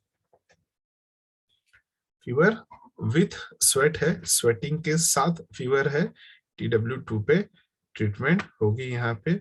आफ्टर दैट अनेमिया, अनीमिया के कारण आया हुआ सर दर्द, लंबे समय तक सर दर्द रह रहा है, रीजन समझ में नहीं आ रहा, आप पॉइंट्स लगा रहे हो, ट्रीटमेंट्स लगा रहे हो, फिर भी अगर सर दर्द नहीं रुक रहा है, ऐसी सिचुएशन में सबसे पहले आपको पेशेंट का हीमोग्लोबिन वगैरह बाकी की चीजें चेक करनी होगी। अगर वहां पे रक्त अल्पता होगी, शरीर में खून की कमी होगी, और अगर ब्लड सर्कुलेशन ऊपर तक स्पाइन तक या ऊपर ब्रेन तक नहीं हो पा रहा है, तो ये अनेमिया के कारण है। और इसके लिए हमें क्या करना है? TW2 पे ट्रीटमेंट करनी है उस सरदर्द को कम करने के लिए। ये रक्त अल्पता को हटाएगा क्या? नहीं, इसका ब्लड से कुछ रिलेशन नहीं है, लेकिन ये अगर ब्लड की कमी की वजह से सर दर्द हो रहा है, तो ये उस सर दर्द को कम करने में मदद करेगा, तो ये ब्लड सर्कुलेशन बढ़ा सकता है वहां पे, बराबर है। और वहां पे बढ़ी हुई हीट को कम करेगा, ब्लड सर्कुलेशन को बढ़ाएगा वहां पे, लेकिन ब्लड बढ़ाना होगा। उसके लिए कहाँ पे ट्रीटमेंट करेंगे? स्प्लिन पे करेंगे। स्प्लिन बना रही ना यहाँ पे ब्लड, तो वहां पे करेंगे। वुड पॉइंट है, विंड का पॉइंट है TW3, बराबर है। TW3 जो है ये विंड का पॉइंट है। किन किन चीजों में ये होगा? ये जो बच्चे बोल नहीं पाते हैं, डेफ एंड म्यूट जिनको कहते हैं, कि बोल नहीं पाते हैं, सुन नहीं पाते हैं, ऐसे बच्चों के लिए ये सबसे सुंदर पॉइंट होता है। ये स्पेसिफिक पॉइंट है, बहुत कारगर पॉइंट है, बहुत ही उम्दा पॉइंट है। इस पॉइंट पे ट्रीटमेंट होना जरूरी है, कंपलसरी है। हमारे पास एक वॉचमैन हुआ करता था पहले, उसको उसका एक बच्चा था, 6वां या 7वां बच्चा था उसका, तो उसको बचपन से ही ये समस्या थी। पता चलने में थोड़ा देर लगा बाद में, क्योंकि रोता ही नहीं था। उसको कई बार बोला कि आप ये डॉक्टर को जाके एक बार चेक कराओ, बच्चा नहीं रो रहा है, मतलब समस्या है। लेकिन वॉचमैन था, और लैंग्वेज का बैरियर एक पड़ जाता था, मैं कहता कुछ और था, वो समझता कुछ और था। तो बड़ी मुश्किल से एक दिन समझ पाया, वो लेके गया, दिखाया वगैरह, पता चला, थोड़ा बड़ा हो गया बच्चा। उसके बाद में हमने उसको ट्रीटमेंट लगाना स्टार्ट किया। आज तो माशाल्लाह 10-11 साल का है बच्चा वो। और ऊपर वाले के इससे एक्यूप्रेशर के इससे बहुत अच्छे से बोल भी पाता है, सुन भी पाता है, एवरीथिंग इज गुड। ठीक है, तो ये इंपॉर्टेंट पॉइंट है, इसको ध्यान में रखिएगा वहां पे। टिनाटस के लिए, बहरेपन के लिए, और डम एंड डेफ हो या डेफ एंड म्यूट है, तो उनमें आप इस पे ट्रीटमेंट कर सकते हैं। ठीक है, हॉटनेस का पॉइंट है TW6, बहुत इंपॉर्टेंट पॉइंट है TW6। जितने इंपॉर्टेंट आपने TW5 पॉइंट के देखे थे, वैसे ही ये काफी इंपॉर्टेंट पॉइंट है। मैं इसको बहुत यूज करता हूँ, अधिकतम यूज होता है। कॉन्स्टिपेशन जैसी समस्याओं में रामबाण चीज है ये। Stagnation of milk in breast, कई बार हो जाता है, माँ बच्चों को दूध पिला रही होती है और अचानक एक आध दिन दूध आना बंद हो जाता है, गांठें बन जाती हैं दूध की छाती में, और ये बहुत ही पेनफुल, और ये भी अगेन ये भी खतरनाक सिचुएशन होती है। ऐसी सिचुएशन में डॉक्टर्स आजकल ज्यादा मेहनत लेने की कोशिश नहीं करते, तो वो भी वहां पे ऑपरेट विपरेट करने के चक्कर में पड़ जाते हैं। इन सारी चीजों की जरूरत ही नहीं पड़ती। ये एक पॉइंट है TW6, बस इस पे ट्रीटमेंट लगाना है। ये उसको हटा देगा, कॉन्स्टिपेशन को हटाएगा। और सिर्फ कॉन्स्टिपेशन को नहीं हटाता, जो फिजिकल कॉन्स्टिपेशन है उसको नहीं, मेटाफिजिकल कॉन्स्टिपेशन को भी हटाएगा। ये चीजें दिमाग में जो रुक जाती है, निकल ही नहीं पा रही है। अच्छा, तुम ही हो ना वो, तुम ही थे उस दिन, हाँ मुझे याद है, पक्का याद है, 10 साल हो गए, छोड़ूंगा नहीं मैं तुमको। तो ये चीज फंसी हुई है। वो अपनी जिंदगी आराम से जी रहा है, आपने वो चीज अपने दिमाग में समा ली है, पकड़ ली है, निकल नहीं रही है। उस चीज ने वहां पे जड़ मूल सब कर लिया है, और अब वो बीमारी के रूप में फैल रही है शरीर में। और ये क्या करेगी, ये जहां जहां जाएगी वहां वहां ये स्टैग्नेशन पैदा करेगी, ब्लड में स्टैग्नेशन पैदा करेगी, फ्लूइड्स में स्टैग्नेशन पैदा करेगी, मसल स्टैग्नेट होना स्टार्ट हो जाएंगे, कड़े होना स्टार्ट हो जाएंगे, गांठें बनना शुरू हो जाएंगे, बहुत सारी चीजें ऐसे होंगी। तो शरीर में कहीं पे भी किसी भी तरीके का स्टैग्नेशन हो, वो चाहे ब्लड हो, वो ऊर्जा रुकी हुई हो, वो रक्त रुका हुआ हो, या कोई भी चीज का स्टैग्नेशन हो, फिजिकल हो, मेटाफिजिकल हो, इमोशनल हो, कोई भी चीज हो, कुछ भी है, रुका हुआ है, चलते रहना चाहिए। शरीर आपका ऐसा है, तो जब तक चल रहा है सब कुछ ठीक है, रुक गया चीज बीमारी पैदा करना शुरू कर देगी, और ज्यादा समय के लिए रुक गया तो खत्म भी हो जाएगा। ठीक है। तो ऐसे इसमें कहीं पे भी कुछ भी रुक रहा है उसको हटाना है, निकालना है, ब्लॉकेजेस को वहां से रिमूव करना है, बाकी की चीजें वहां पे करनी है। तो ऐसे इसमें हम ट्रीटमेंट करते हैं TW6 पे। इंपॉर्टेंट पॉइंट है, नोट करके रखिएगा इसे। TW10, TW10 वर्टिगो के लिए बहुत ही सुंदर पॉइंट है। आपको जो स्लाइड्स दी हुई है उसमें वर्टिगो के लिए एक छोटी सी स्लाइड है जिसमें इंडेक्स फिंगर के ऊपर ब्लैक डॉट दिखाया हुआ है। आगे वाले मैप में मैं अभी दिखाता हूँ आपको। सॉरी, माफ कीजिएगा। उस इसमें यहाँ पे सिर्फ एक ब्लैक डॉट लगाना है। एनी टाइप ऑफ वर्टिगो हो, कैसा भी हो, कोई भी हो। वर्टिगो की जैसी भी सिचुएशन ऐसी है, मजे की बात बताता हूँ आपको, इतना देख लेता हूँ फिर मैं आपको इसको डिटेल में बताता हूँ। ठीक है। स्वेलन, बर्निंग सेंसेशंस, इंजरीज इन लेग्स। पैरों में सूजन है, बर्निंग सेंसेशन है, इंजरीज हुई है, कहाँ पे, पैरों में। तो ये पॉइंट कहाँ है, हाथ पे है, लेकिन ट्रीटमेंट कहाँ करनी है, TW10 पे करनी है। किसके लिए, पैरों में अगर स्वेलिंग, बर्निंग या इंजुरीज वगैरह हो रही है लेग्स में। तो ये इंजुरीज दो तरीके की होती है। यहाँ पे इंजुरी इन लेग का है, तो ये शायद आपसे भी लग गया हो, या कई बार अपने आप पैरों में घाव वगैरह बन जाते हैं। तो ऐसी सिचुएशन में भी वहां पे आप TW10 पे ट्रीटमेंट कर सकते हैं। ठीक है। TW5 के बारे में आपके पास लंबा चौड़ा ग्रंथ पड़ा सर हुआ है। सर बीवाई जो होती है पैरों के लिए, बीवाई होती है पानी से, उसके लिए भी होगा कोई पॉइंट? बिल्कुल, अगर वहां पे इंजुरीज बन रही हैं, अगर वो इंजुरीज जैसा है तो वहां पे ये काम करेगा डेफिनेटली।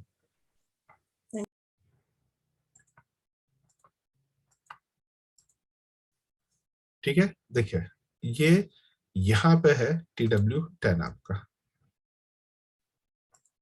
ये लोकेशन दिखा रहा हूँ, ये यहाँ पे आपका एंकल जॉइंट है। ये क्या है, ये नीचे से आपके फिंगर्स से ऊपर की तरफ आए, ये एंकल जॉइंट है। एंकल जॉइंट के ठीक पीछे की तरफ, बीचों बीच, ये बैक साइड में यहाँ पे है TW10। ठीक है।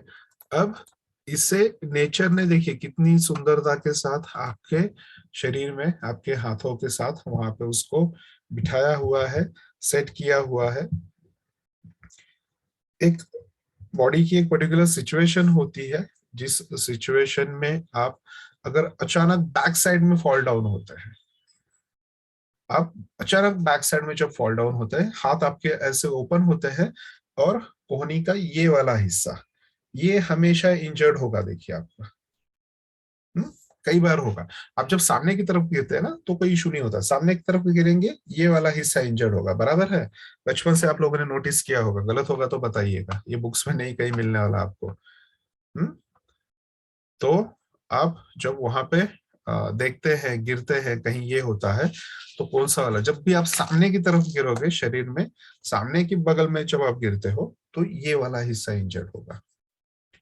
लेकिन whenever you are falling back, पीछे की तरफ आप गिर रहे हो, हाथ ऑटोमेटिकली आपके खुल जाते हैं, और ये TW10 होता है आपका। ये मेरी कोहनी है, ये कोहनी का बोन है, यहां से तुरंत ये TW10 है, ये वाला।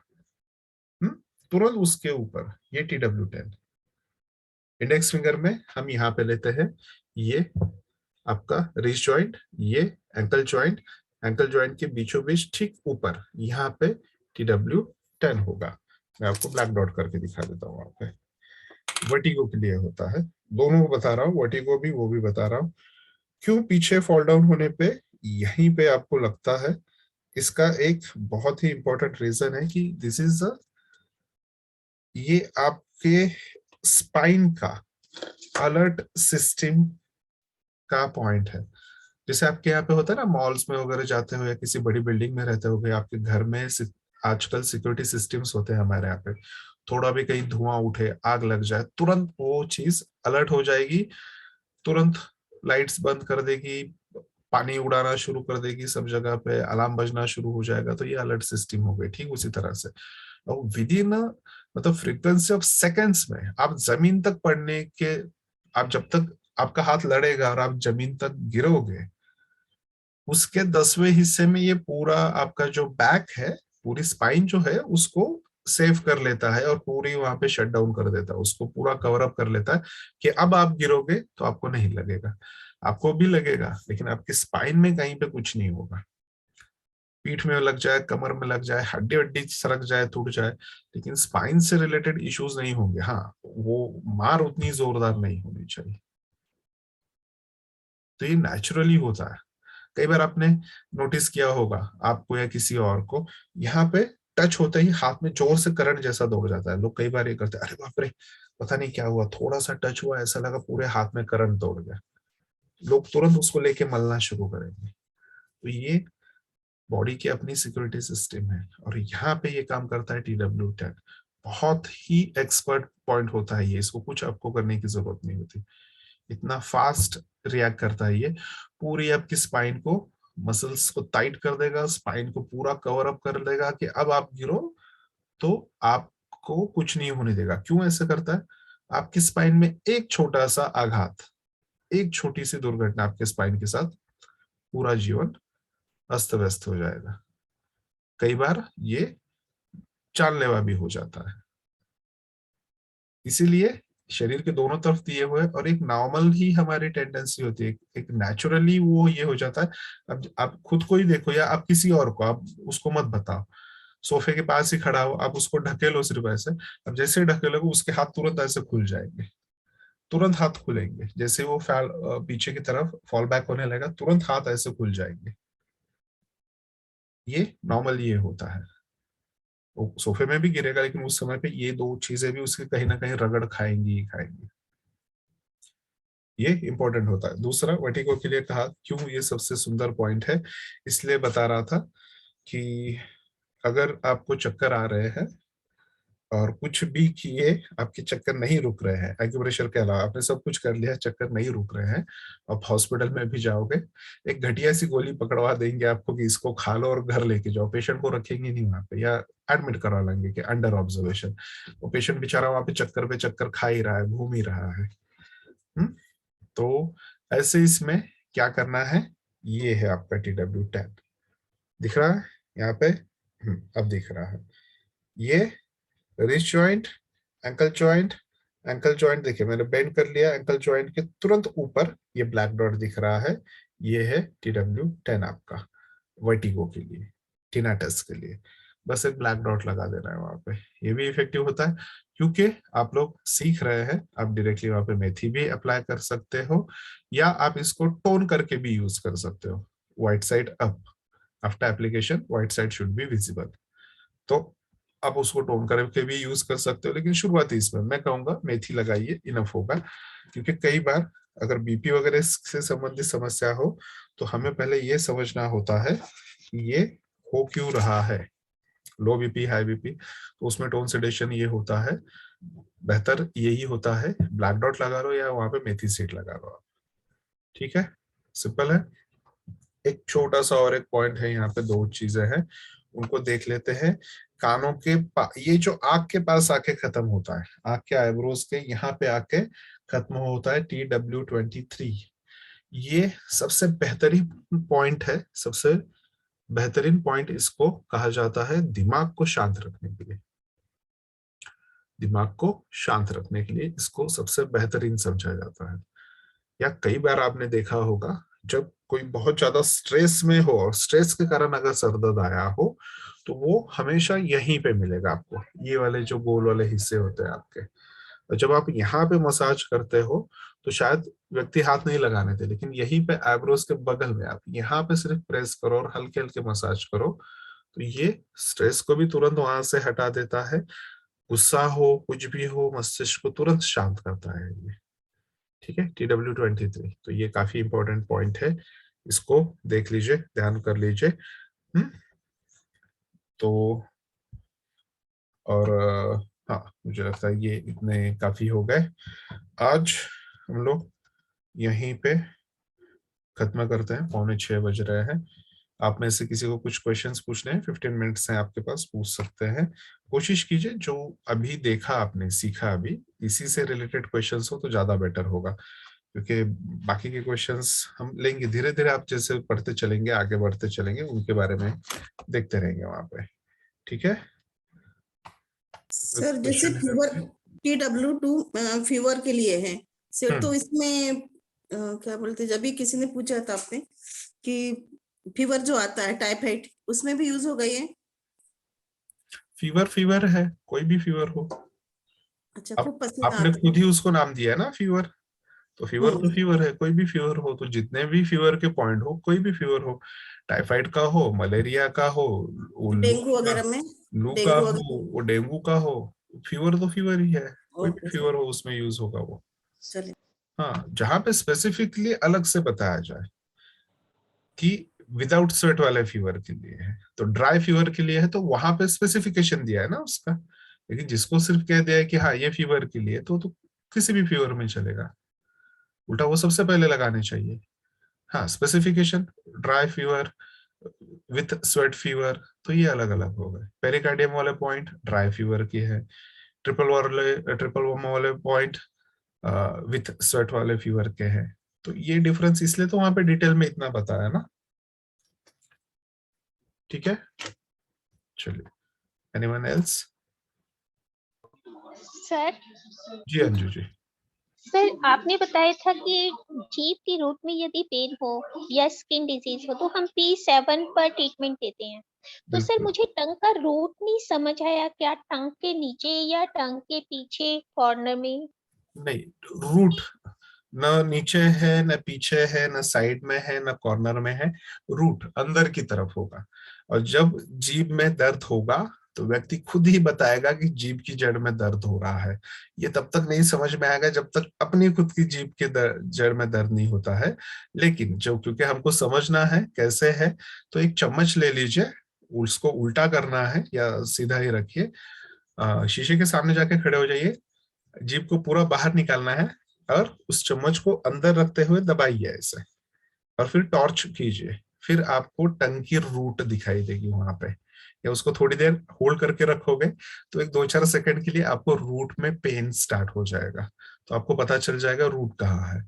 या और एक सिंपल सा तरीका है, जीभ को बाहर निकालिए और जोर से आ कीजिए और तब तक करके रखिए जब तक जीभ में दर्द नहीं होता है। और जैसे ही आपको दर्द शुरू हो जाएगा अंदर ले लीजिए, रूट में पेन पता चल जाएगा आपको। ये करने की वजह से हुआ, जैसे आपने करना बंद कर देंगे उसका पेन रुक जाएगा। लेकिन जब ये कॉन्स्टेंटली रहेगा वहां पे तो उस व्यक्ति को बोलने में, खाने पीने में, बाकी की चीजों में समस्या होगी, तो ऐसे इसमें फिर वहां पे ट्रीटमेंट करते हैं।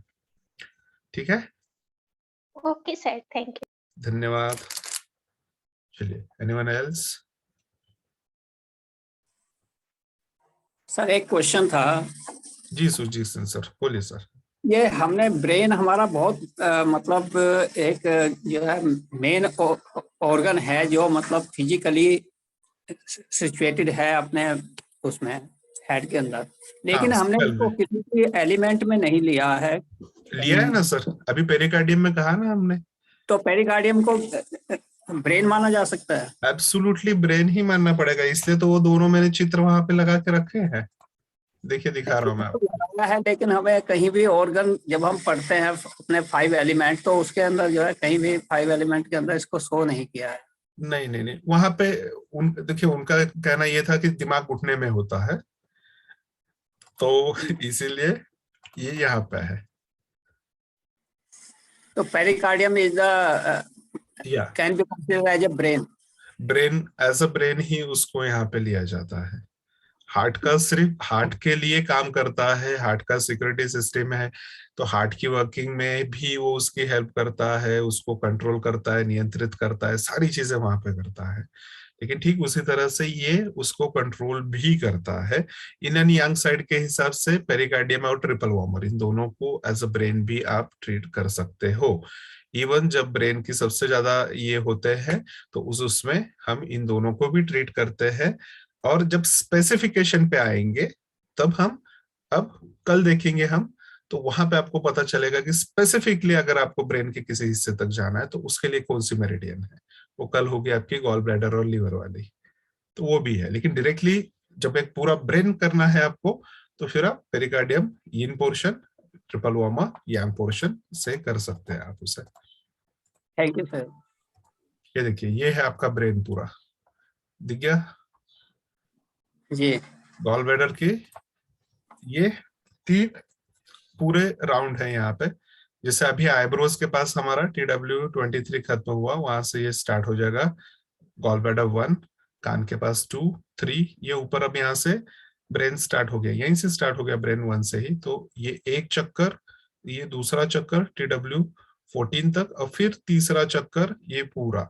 तो इसमें क्या हो गया है, आपके साइड पोर्शंस जो है ब्रेन के, ये पूरे के पूरे, ये इतना पूरा कवर हो गया। देखिए पूरा ब्रेन कवर हो गया, ये वाला पूरा हिस्सा जो दिख रहा है अभी यहाँ पे, ये ब्रेन पूरा कवर अप हो गया। बीच में की जो थोड़ी बची हुई जगह थी वो गॉल ब्लैडर में 10 पॉइंट्स में कवर कर ली, बराबर है। तो gall bladder and urinary bladder, ये दोनों ब्रेन के वहां पे उन्होंने कवर कर लिया। डायरेक्टली इनडायरेक्टली पेरिकार्डियम और ट्रिपल वार्मर हो गए, तो डेफिनेटली है, उसके बिना चलेगा ही नहीं। Thank you sir. धन्यवाद सर, सर बहुत अच्छा क्वेश्चन था आपका ये। जी सर आपने बताया था कि लो फीवर में हमें P9 पर ब्लड लेटिंग करनी है। नहीं नहीं, लेटिंग नहीं करनी है, एक्यूपंक्चर सिखा ही नहीं रहा हूं मैं। मैंने ये कहा था कि चाइनीज एक्यूपंक्चर में ऐसा है कि जैसे आप हार्ट के अटैक में यहाँ पे ब्लड लेटिंग करते हो, वैसे ही अगर फीवर नहीं कहीं कंट्रोल हो रहा है तो उस इसमें P9 पे हम करते हैं, ऐसा उनका कहना है। लेकिन मुझे आज तक किसी भी फीवर में वो करने की जरूरत नहीं पड़ी। आपका वहां पे सिर्फ मैग्नेट या सीड लगा के भी वो चीज हो जाती है, ठीक है। Okay sir. जी, अब चाहे तो आप रिकॉर्डिंग वापस देख लीजिएगा, मैंने यही कहा है वहां पे। नहीं सर, वैसे मैं कंफ्यूजन है सर, मैंने नहीं, आप नोट कर किया था सकते ना। हैं, आप कर सकते हैं। मैं अगर ऐसा कह रहा हूँ तो ये होता है मैं सिखा रहा हूँ, तो मैं एक्यूपंक्चर नहीं सिखाता हूँ ना, तो ये समस्या हो जाएगी।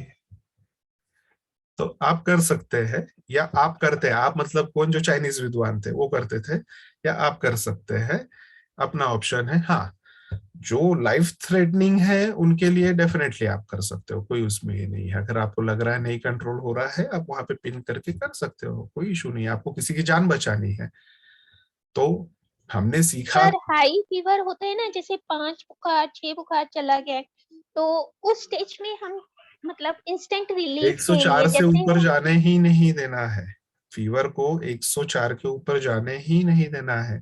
इसलिए उस दिन बताया था ना LI4 को हाँ क्यों जी लगाते हैं।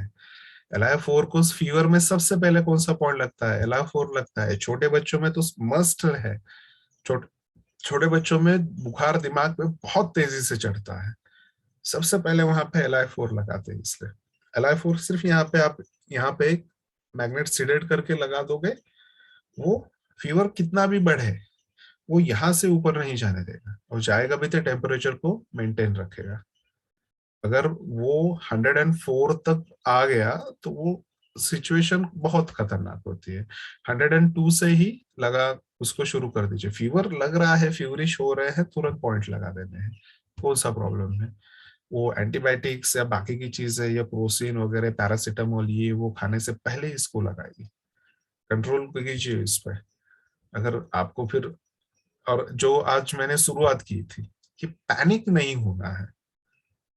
पैनिक सिचुएशन में आपको सब कुछ पता होते हुए भी you will lose that person, तो पैनिक मत होइए कि अरे बाप रे मैं क्या करूं, अब तो उनका कॉल भी नहीं लग रहा है। मैं उतने के लिए दो मोबाइल्स, वो दो नेटवर्क के साथ डिफरेंट इसमें लेके चलता हूँ कि एक बैटरी हो जाए तो दूसरे की रहेगी, एक का नेटवर्क जाए तो दूसरे का रहेगा, एक पे नहीं होगा, कॉल्स नहीं अटेंड हो रहे व्हाट्सएप पे हो जाएगा, कोई ना कोई कहीं ना कहीं से आंसर करेगा, डिस्कशंस करेंगे, इसलिए वो है। और नहीं कहीं ये हुआ अवेलेबल, नॉर्मली मैं कभी मोबाइल स्विच ऑफ नहीं करता हूँ, कभी नहीं। कभी कभार कुछ ये हो गया था, एक बार एक हादसा हुआ तो उसमें मोबाइल मेरा पूरा डैमेज हो गया था, तो उसमें नहीं किसी से कम्युनिकेशन हो पाया। ठीक उसी समय पे किसी को इमरजेंसी पड़ गई, और मेरे हिसाब से तो दिन भर में कम से कम 10 कॉल तो रोज के इमरजेंसी के होते हैं मुझे। कभी भी कोई भी किसी भी तरीके की इमरजेंसी होती है, सिंपल सी चीजें होती हैं, ज्यादातर हमारे ही स्टूडेंट्स होते हैं। और उस इसमें जब मैं बताना शुरू करता हूँ तो वो सामने से बताते हैं, हाँ हाँ हाँ हाँ, याद आ गया याद आ गया। तो ये चीजें होती हैं। आपको सिर्फ क्यों याद आ जाता है तुरंत मेरे बताने से पहले, क्योंकि आपका पैनिक कम हो जाता है। अभी हम इसीलिए आज पेरिकार्डियम और ट्रिपल वार्मा देख रहे हैं ना, और शुरुआती पैनिक से की मैंने। क्या पैनिक करोगे तो ना हार्ट काम करेगा ना ब्रेन काम करेगा, ना ट्रिपल वार्मा करेगा ना पेरिकार्डियम करने वाला है। तो पैनिक नहीं होना है। पैनिक होंगे आप, चीज आपके सामने रखी होगी, आप नहीं ढूंढ पाओगे। अरे मेरी घड़ी कहाँ गई, मेरी घड़ी कहाँ गई, घड़ी कहाँ गई, सामने रखी हुई नहीं दिखेगी, क्यों? Because you are panic. शांति से बैठ जाइए, आराम से सोचिए, पिछले जन्म की चीजें भी याद आएंगी। बराबर है। चलिए, thank you so much. I hope so आप सब लोगों के क्वेश्चंस हो चुके होंगे, और समय भी हो रहा है, मुझे आज बहुत सारे काम है। ठीक है, चलिए सो खत्म करें हम लोग यहाँ पे। Thank you. Yes, sir. Thank you. Good night. God bless you all, and please take good care of you and yourself, सबके, और घर वालों के भी उतना ही ध्यान दीजिए भाई, सब इम्पोर्टेंट है यहाँ पे। Bye, good night. Good night sir.